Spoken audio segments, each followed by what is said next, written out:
Hello student, जैसे कि मैं मेरे पहले वीडियो में बताई थी कि ये सारे नोट्स लिख लो, मैं इसके बारे में डिस्कशन करूंगी। तो चलो बिना समय गवाए हम इस सारे वीडियो के बारे में डिस्कशन कर लेते हैं। स्टूडेंट, नोट के अकॉर्डिंग यहाँ पे पहला क्वेश्चन है, नंबर क्या है और ये हमें कैसे हेल्प कर सकता है।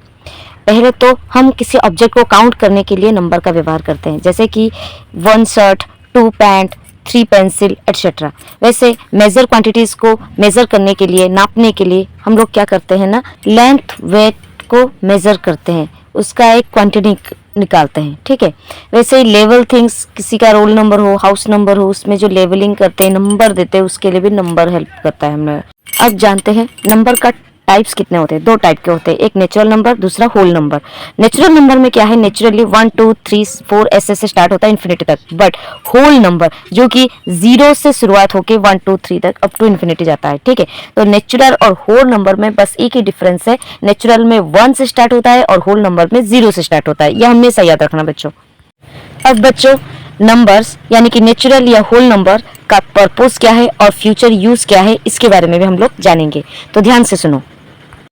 पर्पस ये है कि अगर हम लोग नंबर की काउंटिंग ठीक से जानेंगे तो मैथ का बेसिक लैंग्वेज को जान पाएंगे। Understand counting zero and sequence. बच्चों, हम जो नंबर काउंट करते हैं जीरो से और सीक्वेंसली, मतलब नेचुरल नंबर में 1 के बाद 2, 2 के बाद 3, 3 के बाद 4 के बाद 5 डॉट डॉट करके इन्फिनिट। वैसे ही होल नंबर में हमारा क्या सीक्वेंस रहता है, 0 देन 1 2 3 4। ये सब सीक्वेंस में अंडरस्टैंडिंग रहे। हम कई बार क्या होता है ना, मिसप्लेस होता है, जो फंडामेंटली क्लियर नहीं रहते या फिर ऐसे ही बेफिक्र से काउंटिंग करते हैं, तो उनका क्या होता है ना, लैक ऑफ कंसंट्रेशन या फिर एब्सेंट माइंड की वजह से वहाँ पे काउंटिंग मिस्टेक हो जाती है। तो ये मिस्टेक हमें नहीं करना है। हम जितना माइंडफुली, सीरियसली मैथ को समझ के, नंबर को समझ के काउंट करेंगे तो हमारा काउंटिंग लेवल, हमारा जो मैथ के लिए जो भाषा है, जो समझना, उसकी भाषा को समझने के लिए ये हमारा बेस क्रिएट करेगा। ठीक है बच्चों, अब हम लोग प्लेस वैल्यू सिस्टम के बारे में समझेंगे। प्लेस वैल्यू में 2 ही सिस्टम आता है, एक इंडियन सिस्टम है, दूसरा इंटरनेशनल सिस्टम है। इंडियन सिस्टम में हमारा ones, tens, hundreds, 1000, 10,000, lakh, 10 lakh and crore आता है। लेकिन इंटरनेशनल सिस्टम में क्या है ना, वो लोग सिर्फ 4 ही प्लेस का वैल्यू निकालते हैं, जैसे कि ones, then thousands, then millions, then billions. अब जैसे कि बच्चों तुम लोग स्क्रीन में देख रहे हो, इंडियन सिस्टम में वंस में 1 आता है, टेंस में 1 के बाद एक ही 0 आता है, 100 में 1 के बाद 2 0 आते हैं, 1000 में 1 के बाद 3 0 डाले जाते हैं, 10,000 में 1 के बाद 4 0 डाले जाते हैं, लाख में 1 के बाद 5 0 आते हैं, 10 लाख में 1 के बाद 6 0 आते हैं एंड करोड़ में 1 के बाद 7 0 आते हैं। लेकिन अगर हम इंटरनेशनल सिस्टम को हमारे इंडियन सिस्टम के साथ कंपेयर करने जाए तो हमको क्या मिलेगा, आप तुम देख सकते हो इस स्क्रीन में कि इंटरनेशनल सिस्टम में वंस में 1 आता है, लेकिन 1 के बाद ही सीधे थाउजेंड्स लिया जाता है, जिसमें 1 के बाद 3 0 लगते हैं, और मिलियंस में 6 0 लग जाते हैं 1 के बाद। ठीक है, और बिलियंस में 1 के बाद सीधे 9 0 आ जाते हैं। मतलब इससे हमें क्या पता चलता है, इंटरनेशनल सिस्टम में इंडियन सिस्टम के कंपैरिजन में 1 के बाद सीधे 1000 कंसिडर होता है, then millions, then billion consider करते हैं। तो बच्चों, यहाँ पे तुमने गौर किया कि हमारे इंडियन सिस्टम में 1000 के साथ इंटरनेशनल सिस्टम 1000 सेम है, लेकिन जहाँ पर हम लोग 10 लाख में 1 के बाद 6 0 कंसिडर करते हैं, वहाँ पे वो लोग 10 लाख के बदले मिलियन लिखते हैं, जिसमें उनका भी 1 के बाद 6 0 यूज़ किए जाते हैं। वैसे ही हमारा जहाँ पर 100 करोड़ 1 के बाद 9 0 आते हैं, वहाँ पे वो लोग बिलियन कंसिडर करते हैं, जिसमें 1 के बाद 9 0 कंसिडर होता है, मतलब लिया जाता है। तो हमारा 10 लाख उनका मिलियन, हमारा 100 करोड़ उनका बिलियन करके कंसिडर होता है। ये मैं इसीलिए बताया, कई बार बच्चे इसी में कंफ्यूज हो जाते हैं कि एक्चुअली मिलियन क्या है, बिलियन क्या है, लाख क्या है, 10 लाख क्या है, करोड़ क्या है। तो यहाँ पे मैं तुम लोगों को क्लैरिटी के साथ समझाती हूँ। ठीक है बच्चों, अब कंफ्यूज मत होना। अब बच्चों समझते हैं कंपेयरिंग नंबर। कंपेयरिंग नंबर का रूल्स क्या है ना, हम लोग क्या करते हैं ना, डिजिट, जो भी डिजिट्स है, 1 डिजिट मतलब 1 है, 2 डिजिट मतलब 10 है, 1 के बाद 0, 3 डिजिट जिसमें 3 डिजिट डालते हैं, 100 को कंसिडर कर लो या फिर 999 कंसिडर कर लो। तो ये जो डिजिट से हम लोग कैसे रीड करते हैं, लेफ्ट की ओर से राइट तक रीड करते हैं, इसी को कंपेयर करते हैं। उसके बाद बिगर डिजिट मतलब बिगर नंबर मतलब हम ऐसे ले सकते हैं कि कोई भी नंबर ले लो, जैसे कि 10 लाख ले लो, उसमें डिजिट ज़्यादा है तो 10 लाख किससे बड़ा है ना, 90,999 से बड़ा है। भले ही 90,999 अच्छा ज़्यादा बड़ा सुनाई देता है, लेकिन लिखने के टाइम तुम्हारा 10 लाख बड़ा है, क्योंकि उसमें डिजिट ज़्यादा है। ठीक है, जैसे एग्जाम्पल में देखो इधर 45,678 इज ग्रेटर देन 45,123। यहाँ पे डिजिट सेम है, लेकिन जो हम लोग रीड करते हैं तो वो रीडिंग के हिसाब से क्या है ना, बिगर एंड लेसर दिखाया गया है। वैसे ही हम जो बिगर डिजिट और बिगर नंबर बताए थे, वैसे 9,999 जो कि 10,000 से छोटा है। अब 10,000 भले ही 1 के बाद कितने जीरो है, 4 जीरो है, 10,000 है, लेकिन ये डिजिट ज़्यादा है करके 9,999 से ये बड़ा है। ठीक है, जो कंपेयरिंग नंबर जो हम लोग प्रैक्टिस करते हैं, इसका पर्पस क्या है, क्यों हम लोग ये जानना जरूरी है क्लास 6 से। इस कंपेयरिंग नंबर से हमें क्या हेल्प मिलती है, हम अपने डिसीजन मेकिंग एबिलिटी को बढ़ा सकते हैं, डेवलप कर सकते हैं, और कौन सा रिलेशनशिप बड़ा है, कौन सा रिलेशनशिप छोटा है, ये सब की समझ हमें होती है। और इसका फ्यूचर यूज़ ये है, क्लास 7-8 में फ्रैक्शन, डेसिमल, कंपैरिजन ये सब जानते हैं, और क्लास 9-10 में हम लोग क्या जानते हैं, इनइक्वालिटीज़, ग्राफ्स के बारे में हमें नॉलेज आती है, और क्लास 11-12 में लिमिट्स, फंक्शन जो कि इंक्रीजिंग डिक्रीजिंग लेवल में समझाता है। तो ये सब इसी कंपेयरिंग नंबर से क्लैरिटी मिलने के बाद हम ये 7, 8, 9, 10, 11, 12 क्लास को सारे मैथ को अच्छे से आसानी से सूझबूझ के हम लोग उसको समाधान निकाल सकते हैं, उसका आंसर निकाल सकते हैं, और ये हमें लाइफ में भी डिसीजन मेक करने के लिए इजीली हेल्प करता है। इसके साथ साथ हमारे रियल लाइफ में कंपैरिजन नंबर से हम लोग ये सीखते हैं, किसी प्राइस को कंपेयर करना, मार्क में कंपैरिजन करना, और डाटा एनालिसिस में हमें जो डाटा मिलता है उसके अंदर उसके बीच भी हम लोग कंपैरिजन निकाल के क्या बेटर है, क्या इससे और भी अच्छा हो सकता है, ये सब हम लोग एनालिसिस इजीली कर सकते हैं। ये जनरली हमारे एनालिटिक थिंकिंग को बिल्ड करता है। ठीक है, तो कंपैरिजन जो कंपेयरिंग नंबर्स को जितना अच्छे से बच्चा समझेगा, स्टूडेंट समझेगा, वो फ्यूचर में अपना एनालिटिकल थिंकिंग की लेवल को बढ़ा सकता है। ठीक है बच्चों, फॉर्मेशन ऑफ नंबर्स में हम ये समझते हैं कि जो भी स्मॉलेस्ट नंबर होते हैं उसको हम लोग कैसे अरेंज करते हैं, छोटे से बड़ा असेंडिंग ऑर्डर से, और जो ग्रेटेस्ट नंबर बड़े नंबर होते हैं उसको हम कैसे अरेंज करते हैं, बड़ा से छोटा डिसेंडिंग ऑर्डर। जैसे एग्जांपल देखो यहाँ पे 4, 2, 7, 1 दिया गया है। अब आप इसी 4 नंबर को स्मॉलेस्ट के असेंडिंग ऑर्डर से लिखना चाहे तो कैसे लिखेंगे, 1, 2, 4, 7। अगर हम इसको ग्रेटेस्ट यानी कि डिसेंडिंग ऑर्डर में लिखना चाहे तो 7, 4, 2, 1। ये हमें नंबर को फॉर्म उसका छोटे से करके लिखे या बड़ा करके लिखे, क्रमानुसार, छोटे क्रमानुसार या बड़े क्रमानुसार के हिसाब से लिखना का तरीके को सीखने को ही फॉर्मेशन ऑफ नंबर हम लोग जानते हैं। ठीक है, फॉर्मेशन ऑफ नंबर का पर्पस यही है, ये क्या करता है ना, हमारे लॉजिकल अरेंजमेंट स्किल को इम्प्रूव करता है, और साथ ही परमुटेशन एंड कम्बिनेशन को जो उसका बेसिक लेवल है उसको हमें समझने में हेल्प करता है। फ्यूचर यूज में क्या है ना, क्लास 8, क्लास 11, क्लास 8 में हम लोग अलजेब्रिक थिंकिंग को बढ़ावा देते हैं, और क्लास 11 में परमुटेशन एंड कम्बिनेशन जो टॉपिक को समझने में हमें आसानी होती है। और इसके साथ ही कॉम्पिटिटिव एग्जाम में भी ये बहुत महत्व रखता है। अगर हम इसका हिडन कंसेप्ट को समझना चाहे तो ये क्या है ना, this is the starting point of combinator. ठीक है, ये क्या है ना, हमारा हर वो कॉम्पिटिटिव लेवल का स्टार्टिंग पॉइंट है जो कि हमें कम्बिनेटोरिक्स के लेवल पे ले जाता है। ठीक है बच्चों, एस्टिमेशन एंड राउंडिंग ऑफ बहुत इंपॉर्टेंट भी है, इसको अच्छे से समझना ज़रूरी है। अगर तुम इसको थोड़ा सा भी कंफ्यूज में रहोगे तो तुम्हारा फ्यूचर में गलत हो सकता है।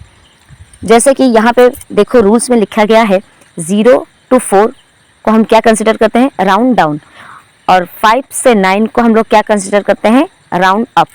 मान लो एग्जाम्पल ले लो, 4 लिखा है और ब्रैकेट में लिखा है नियरेस्ट 1, तो हम इसको क्या लिखेंगे, आंसर आएगा 1। देखो अगर 5 से 9 लिखा गया है और ब्रैकेट में लिखा गया है नियरेस्ट 1 करके, तो आंसर में क्या होगा, 10 होगा, क्योंकि 5 से 9 के अंदर कोई भी संख्या लिया जाता है तो हम उसको होल नंबर मतलब कंप्लीटली क्या लेते हैं ना, 10 कंसिडर करेंगे। वैसे ही नीचे दिए एग्जाम्पल को भी ध्यान देखो, 4732 और बगल में लिखा गया है नियरेस्ट 1000, तो यहाँ पे 1004 के बाद 7 लिखा है, 732, तो 4732 मतलब 7 किसके बीच आता है, 5 to 9 राउंड अप। तो यहाँ पे क्या हो गया ना, 4732 का नियरेस्ट 1000 हो जाएगा 5000। वैसे ही 8264 का नियरेस्ट 100 को कंसिडर किया जाए तो यहाँ पे क्या होगा ना, 264 है तो 6 क्या है, 5 to 9 मतलब राउंड अप, तो यहाँ पे क्या चेंज हो जाता है ना, 8300 हो जाता है। बच्चों अगर इसमें कोई डाउट है तो मुझको कमेंट सेक्शन में ज़रूर बताना, मैं इसका अलग से एक अलग वीडियो बना के आपको बताऊंगी, ठीक है। अब हम जानेंगे एस्टिमेशन एंड राउंडिंग ऑफ का मेन पर्पस क्या है। ये क्या करता है ना, आपके अप्रोक्सीमेशन स्किल को डेवलप करता है। जैसे कि एग्जांपल हम लोग बोलते हैं ना करीब करीब 200 के होगा या फिर 1.29 के करीब होगा, के आसपास होगा, तो हम उसको राउंड फिगर में लेते हैं, तो ये हमारा इसी अप्रोक्सीमेशन स्किल को बढ़ाता है, ठीक है।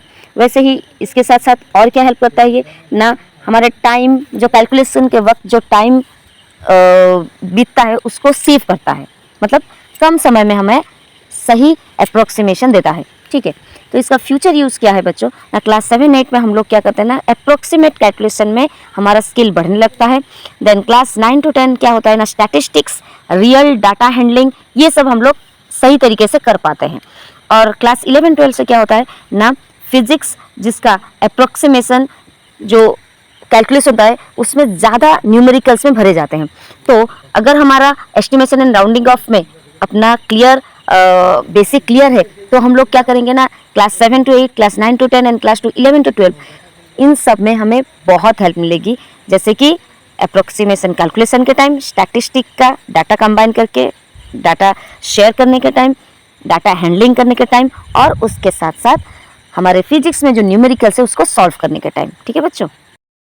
अब एस्टिमेशन एंड राउंडिंग ऑफ सीखने का हमारा रियल लाइफ में क्या इम्पैक्ट डालता है, देखो जैसे शॉपिंग करने के टाइम हमारा मान लो प्रोडक्ट खरीदे हुए उसका रुपीज़ प्राइस क्या है ना, 490 रुपीज़ है, लेकिन हम उसको राउंड फिगर में 500 रुपीज़ में पे करके आ जाते हैं। या फिर हम किसी को किसी का क्वांटिटी जब हम लोग मेज़र करते हैं नापतोल करने में, ये भी वहाँ पे हेल्प करता है, ठीक है। इसके साथ साथ टाइम एस्टिमेशन, बजट प्लानिंग में भी ये बहुत हेल्प करता है। रोमन न्यूमरल्स 1 में आई, कैपिटल आई, 5 में कैपिटल वी, 10 में एक्स को कंसिडर किया जाता है। यूँ तो 1, 5, 10 ये सब नंबर है, न्यूमेरिकल है, लेकिन रोमन में इसको हमारे ABCD अल्फ़ाबेट कैपिटल लेटर से नोटिफाई किया जाता है, ठीक है। मैं आपको एक पिक्चर दी हूँ, इसी में ही है, इसी वीडियो में, अगर आप कंटिन्यूसली देखोगे बिना स्किप किए तो मिल जाएगा। 1 से लेके 100 तक सारे न्यूमरल्स रोमन में आपको दिख जाएगा, ठीक है। इसका रूल्स क्या है ना, स्मॉलर बिफोर बिगर। सब्ट्रैक्ट क्या होता है ना, मतलब हम छोटे से जो फंडा है इसमें इतना वरीड होने की कोई बात नहीं है, इस नंबर को बस ध्यान में रखना है। कैसे ना, स्मॉलर बिफोर बिगर, जो कि आई भी अगर हम 4 लेते हैं, फिर स्मॉलर आफ्टर बिगर ऐड होता है VI जो कि 6 होता है। एग्जाम्पल देखो, I और X इजिकल टू 9 होता है, लेकिन X और V क्या हो जाता है 1, 5, 15, मतलब स्मॉलर जो है जो कि 4 तक आई भी होता है, और जो बिगर होता है वो ऐड V जो कि 6 के ऊपर लिया जाता है, ठीक है। अब हम इसका पर्पस जानेंगे, क्यों हम रोमन न्यूमरल्स को जानना ज़रूरी है, क्यों ये हमारे CBSE बोर्ड में ऐड किया गया है। पर्पस ये है कि हम डिफरेंट नंबर सिस्टम को समझ सकते हैं, और हिस्टोरिकल और लॉजिकल अवेयरनेस को ये भी बनाता है, बढ़ाता है, बिल्डअप करता है, ठीक है। फ्यूचर में इसका क्या यूज़ है, सुनो बच्चों ना, डायरेक्टली ये हायर मैथ में होता तो नहीं है, लेकिन ये क्या इम्प्रूव करता है, पैटर्न रिकॉग्निशन को इम्प्रूव करता है, कोडिंग माइंडसेट को बढ़ाने में हेल्प करता है, और घड़ी और चैप्टर्स वगैरह, इवेंट्स वगैरह तो हम रोमन न्यूमरल्स में शो करते हैं। अगर हम ये 6th क्लास से क्लियर होते हैं तो आगे चल के ये रोमन न्यूमरल्स हमको ऐसे ना नई तरीके से नहीं दिखता है, ऐसे अनजान जैसे नहीं दिखता है, हम इससे यूज़र फ्रेंडली होते रहते हैं और हमको ये पता होता रहता है, ठीक है। बच्चों रोमन न्यूमरल्स चार्ट 1 to 100 इसको अच्छे से देख लो, और हो सकेगा तो कॉपी में लिख लो, ये तुम्हारे आगे चल के हेल्पफुल हो सकता है। अब बच्चों ध्यान दो, हम सब ये जितने भी टॉपिक्स ये फर्स्ट चैप्टर के जो नंबर चैप्टर के अंदर जो भी छोटे छोटे टॉपिक को कवर अप किए हैं, इसका क्या इम्पोर्टेंट रोल हमारे लाइफ में है। एक तो नंबर सेंस, जो कि नंबर का अंडरस्टैंडिंग कैसे ये बनता है, कैसे होता है, ये सब समझाता है। Number in all classes 6 to 12 तक, ठीक है। फिर ये लॉजिकल थिंकिंग को बढ़ाता है, arranging, comparing, analysing needed in algebra, geometry, coding में ये हेल्पफुल होता है, ठीक है। उसके बाद ये डाटा हैंडलिंग में भी हेल्प करता है, जैसे वर्किंग विथ लार्ज नंबर्स, जैसे कि नीडेड इन स्टैटिस्टिक्स, इकोनॉमिक्स। ये सब अगर हम 6 क्लास से ये सारे चैप्टर्स को, ये तो पहला चैप्टर है जिसमें छोटे छोटे चैप्टर सिलेबस के अकॉर्डिंग जो था वो मैं तुम्हें समझा दी हूँ। ये कैसे फ्यूचर में हेल्प करेगा तुम लोग को इसके बारे में भी बता दी हूँ। ठीक है बच्चों, तो अगर तुम लोग इसको फंडामेंटली क्लियर रहोगे विथ पर्पस कि हम इस रीज़न के लिए ये चैप्टर को कवर अप करें, सीबीएसई बोर्ड में ये चैप्टर ऐड हुआ है, आगे चल के अगर हम इसमें फंडामेंटल क्लियर रहेंगे तो हमारे 12th क्लास तक हमारा मैथ नंबर के according, rational number, irrational number, ये सब जो फ्रैक्शन, फैक्टराइजेशन, ये सब इसी से ही हम लोग ईजिली सॉल्व कर सकते हैं without any doubt, without any confusion. Okay, इसके साथ साथ अप्रोक्सीमेशन स्किल भी तुम्हें सीखना पड़ जाता है इसी के दौरान, जो कि हमें आगे चल के कुछ भी वैल्यू के आसपास वैल्यू को हम अप्रोक्सीमेट कैलकुलेट कर सकते हैं। ठीक है, अब कोर ट्रूथ के बारे में थोड़ा सा सुन लो बच्चों। Class 6 math is not about learning number, it is about training the brain to handle complexity. What CBSE is actually doing here? CBSE is silently building 3 layers. Foundation, जो कि क्लास 6 से 8 तक होता है, जिसमें number sense, logical thinking, basic structure, फिर उसके बाद एप्लीकेशन को समझाता है, जो कि क्लास 9 से 10 तक होता है। ठीक है, जिसके लिए हम अलजेब्रा, ग्राफ्स, डाटा, ये सब सीखते हैं।